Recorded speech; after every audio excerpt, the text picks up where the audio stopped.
Benvenuto in Esercita l'italiano con le storie. Sei pronto a esercitarti con l'italiano e diventare più fluente? Iniziamo. C'era un villaggio in cui vivevano solo contadini molto ricchi, tranne uno, chiamato il piccolo contadino. Non aveva nemmeno una mucca e non aveva soldi per comprarne una, ma lui e sua moglie desideravano molto averne una. Un giorno le disse: "Ascolta, ho un'idea geniale. Il nostro amico falegname può farci un vitello di legno e dipingerlo di marrone in modo che sembri vero. Alla fine crescerà e diventerà una mucca." Alla moglie piacque l'idea, così il loro amico falegname realizzò il vitello, lo dipinse adeguatamente e lo pose con la testa bassa come se stesse mangiando. La mattina seguente, mentre le mucche venivano portate al pascolo, il piccolo contadino chiamò il mandriano e gli disse: "Guarda, ho qui un vitellino, ma è ancora piccolo e ha bisogno di essere portato." Il mandriano accettò e lo sollevò, portandolo al prato e posandolo sull'erba. Il piccolo vitello rimase immobile, come se stesse mangiando, e il mandriano disse: "Presto camminerà da solo, guarda come mangia." Quando fu ora di riportare le mucche a casa di sera, il mandriano disse al vitello: "Se puoi stare lì e mangiare, puoi anche camminare sulle tue gambe. Non voglio portarti a casa di nuovo." Nel frattempo, il piccolo contadino aspettava alla sua porta il ritorno del suo vitello. Quando il mandriano tornò con le mucche e il vitello mancava, il contadino chiese dove fosse. Il mandriano rispose: "È ancora là fuori a mangiare." Non voleva venire con noi. Ma il piccolo contadino insistette: "Ho bisogno del mio vitello." Così tornarono insieme al prato, ma qualcuno aveva rubato il vitello. Il mandriano disse: "Deve essere scappato." Il contadino rispose: "Non dirmi questo", e portò il mandriano dal sindaco. A causa della sua negligenza, il sindaco ordinò al mandriano di dare al contadino una mucca per il vitello perso. Ora il piccolo contadino e sua moglie avevano la mucca che desideravano da tempo e erano molto felici. Ma non avevano cibo per lei, così dovettero ucciderla. Salarono la carne e il contadino andò in paese a vendere la pelle per comprare un nuovo vitello con i soldi. Durante il tragitto passò davanti a un mulino e vide un corvo con le ali rotte. Per pietà, lo sollevò e lo avvolse nella pelle. Mentre il tempo si faceva brutto con pioggia e vento, non poté andare oltre, quindi tornò al mulino e chiese un posto dove stare. La moglie del mugnaio era sola e disse: "Sdraiati sulla paglia laggiù", e gli diede una fetta di pane con formaggio. Il contadino mangiò e si sdraiò con la pelle accanto a sé. E la donna pensò: "È stanco ed è andato a dormire." Poi arrivò il parroco e la moglie del mugnaio lo accolse dicendo: "Mio marito è fuori, quindi possiamo fare una festa." Il contadino sentì questo e si sentì infelice di doversi accontentare solo di pane e formaggio. La donna servì 4 piatti diversi: carne arrosto, insalata, dolci e vino. Proprio mentre stavano per sedersi a tavola per mangiare, ci fu un colpo alla porta. La donna esclamò: "Oh no!" E mio marito si affrettò a nascondere la carne arrosto nel forno di maiolica, il vino sotto un cuscino, l'insalata sul letto, i dolci sotto il letto e il parroco nell'armadio vicino all'ingresso. Poi aprì la porta per suo marito e disse: "Grazie a Dio sei tornato. C'è una tempesta tale. Sembra che il mondo stia per finire." Il mugnaio vide il contadino sdraiato sulla paglia e chiese: "Cosa ci fa quell'uomo lì?" "Oh", disse la moglie, "il povero è venuto dentro dalla tempesta e dalla pioggia e ha chiesto riparo. Gli ho dato un po' di pane e formaggio e gli ho mostrato dove c'è la paglia." Il mugnaio disse: non ho problemi con questo. Ma sbrigati a portarmi qualcosa da mangiare. La donna rispose: ma ho solo pane e formaggio. Va bene qualsiasi cosa, disse il marito. Il pane e il formaggio vanno bene. E poi guardò il contadino e disse: vieni a mangiare di più con me. Il contadino non dovette essere invitato 2 volte. Si alzò e mangiò. Poi il mugnaio notò la pelle con il corvo che giaceva a terra e chiese: cos'hai lì? Il contadino rispose: ho un indovino dentro, può dirmi qualcosa? Chiese il mugnaio. Perché no?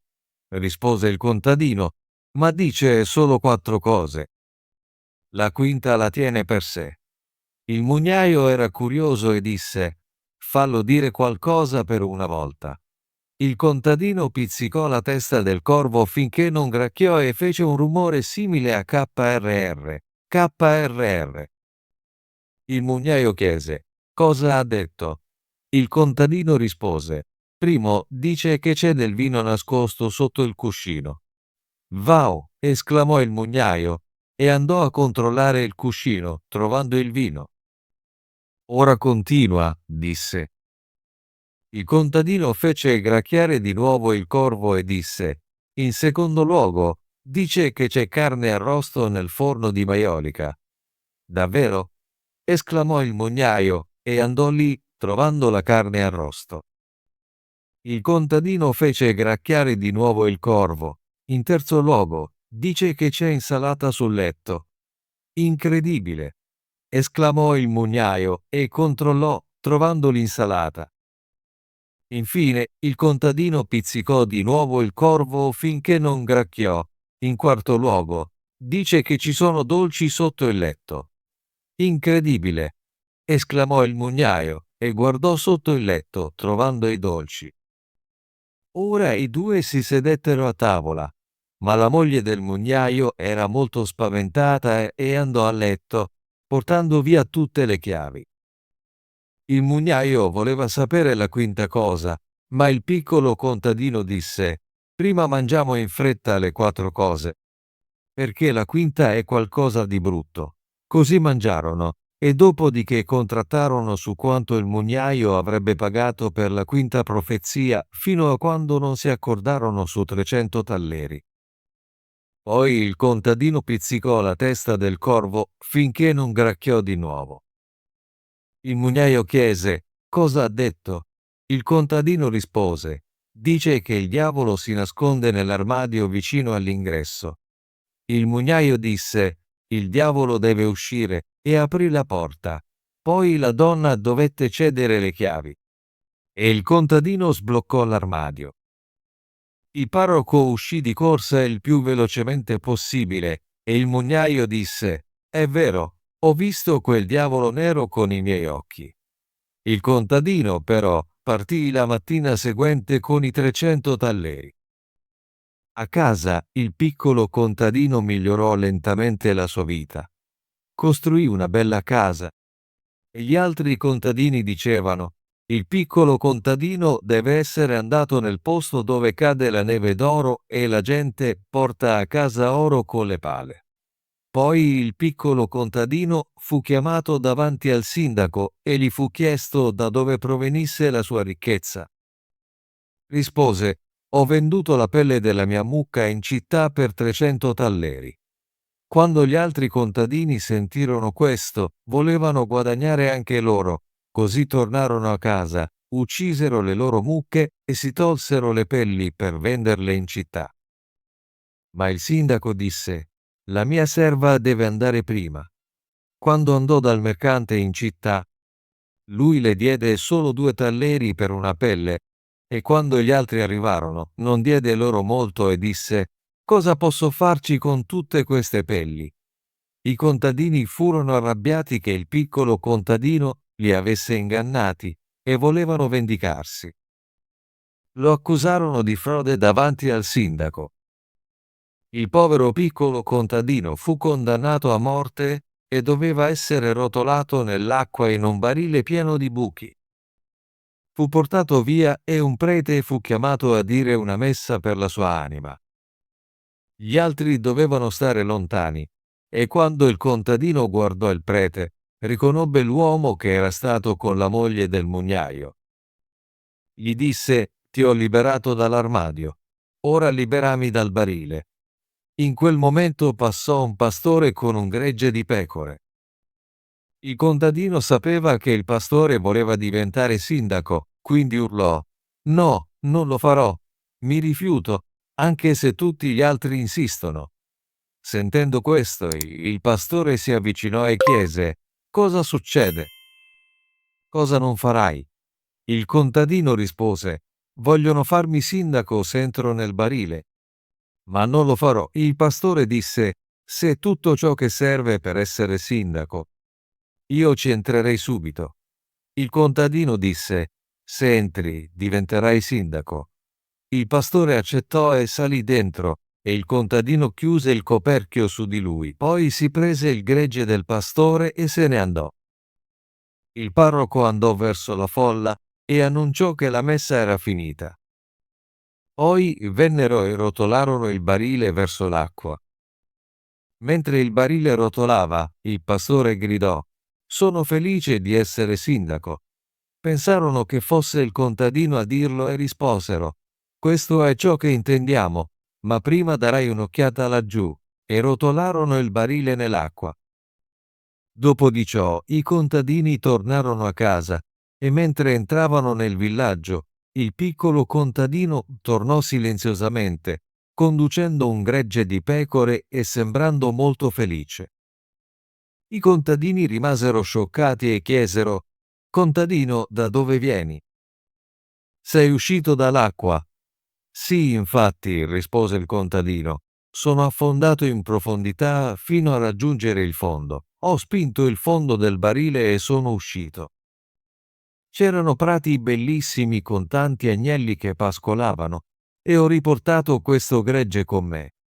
I contadini chiesero: «Ce ne sono altri laggiù?» «Oh sì», disse, «più di quanti ne possa gestire». Allora i contadini decisero di andare a prendere alcune pecore per loro stessi, ognuno volendo un gregge, ma il sindaco disse: «Vado io per primo». Così andarono verso l'acqua insieme, e proprio in quel momento alcune piccole nuvole soffici nel cielo blu, chiamate agnelli, si riflettevano nell'acqua. I contadini gridarono: «Possiamo già vedere le pecore laggiù». Il sindaco si fece avanti e disse: «Scenderò per primo e darò un'occhiata, e se sembra buono, vi chiamerò». Saltò dentro, splash! Andò l'acqua. Fece un rumore come se li stesse chiamando, e tutta la folla saltò dentro dopo di lui. Poi l'intero villaggio scomparve, e il piccolo contadino, come unico sopravvissuto, divenne un uomo ricco. Ottimo lavoro! Vuoi esercitarti con l'italiano e diventare più fluente? Iscriviti e attiva la campanella delle notifiche per non perdere nessuna delle nostre storie gratuite in italiano. Ci vediamo nel prossimo video.